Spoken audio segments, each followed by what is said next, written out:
Well, designers are unveiling their ready-to-wear fall winter collections in Paris. They're well ahead of time, of course, the fashion insiders. The French paper L'Express says it has been overshadowed by what one veteran of the fashion industry has called the, quote, sadistic and cruel treatment of models. James Scully posted on Twitter this week that dozens of models were made to wait locked in a dark stairwell for hours at a Balenciaga casting while the casting directors went to lunch. It's of course shedding a lot of light on the treatment of models.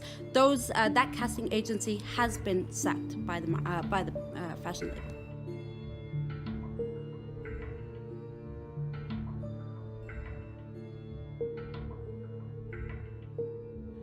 Now, when I look at my career, I feel like I work in a business I don't even recognize. The things that made you who you were, which were your size and your race and your personality, which totally defined who you were and what you brought to the show, is totally a disadvantage in this business now.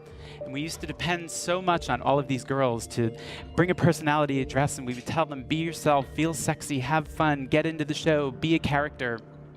And now that's just turned into, be a boy, don't move your hips, don't make eye contact, don't move your arms, show no femininity, because if you do that, you will not work with me again. And I just feel it's ironic now, because this business for me that was built on the celebration of the beauty and diversity of women has totally been hijacked by a small group of stylists and casting directors and photographers who not only seem to dislike women, but go out of their way every day to prove it on a daily basis. And I know how we got here, but I just have to ask the business now why we let this continue.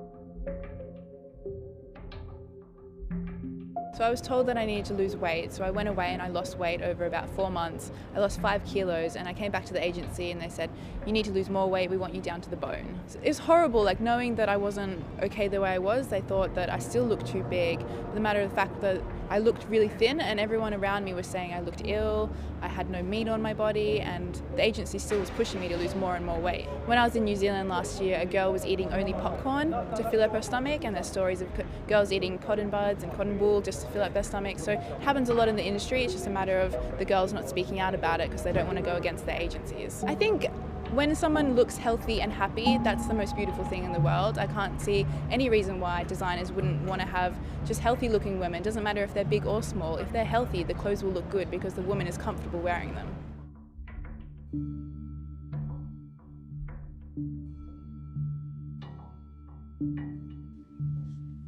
Where it leaves us now is we totally work in a system that's based on fear. You know, now we have agents who are forced facilitators to stylists, and models have totally become pawns for their egos, and they're totally held hostage by their bullying and what have now become irrational demands, because the agents don't even have the control of saying to a girl, I think this job is good for you, but it's, oh, well, this stylist is attached, so now I have to do this. And now there's a young designer in New York that just got an award, and he just spent all his money to hire this person, so now they're doing a free show that they don't even belong in, but you have to do this because if you don't do this, you are not going to work for their magazine, they're going to threaten you with 5 photographers, and it doesn't matter that you're getting paid in trade, because at the end of the day, there's something at the end of the road for you, which is really nothing, because most of these people discard the girls out of boredom within a season or two.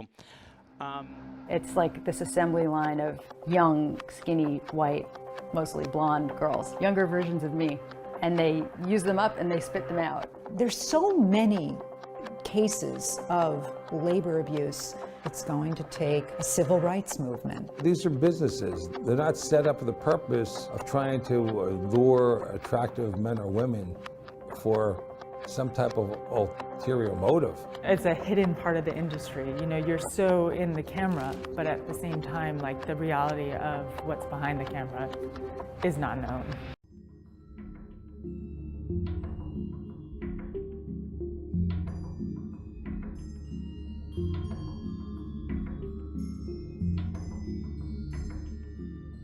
Yeah, definitely, because from the outside you think it's all beautiful, you're going to earn a lot of money, you're going to travel all around the world and become like one of the most beautiful women on the planet, but actually you are really mistreated, you can't eat at all, and I fell into anorexia because of this world.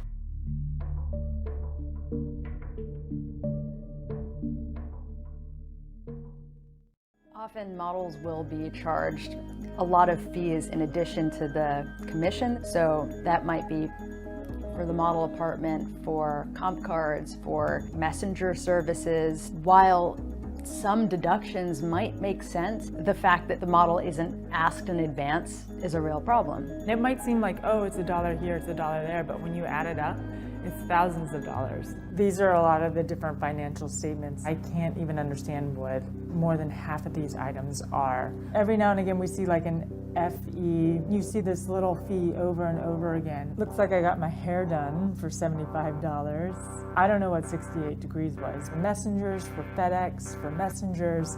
And then of course they take their commission. And then even though this number still looks kind of nice, I'm going to have to pay taxes on that number because taxes aren't taken out because you're freelance as a model.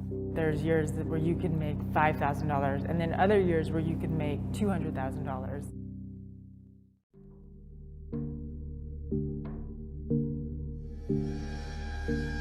I have worked as a model for about 5 years now, but up to this day I don't get any more jobs since the industry thinks I'm too big.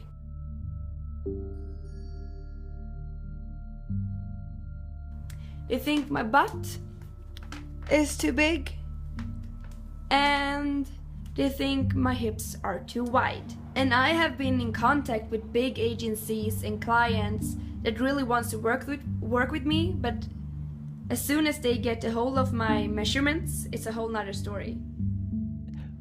I guess my final words are this is such a big subject, and I'm hoping I'm just opening a door today because these things really do have to be addressed, and there's so much more abuse, and it's so much more sadistic, and it's so much more mean than you can believe, and it's really hard for me, who I assume the reason everyone came into this business was to dream and to be around creative people and to be inspired by women and be inspired by men and just to have these incredible collaborations.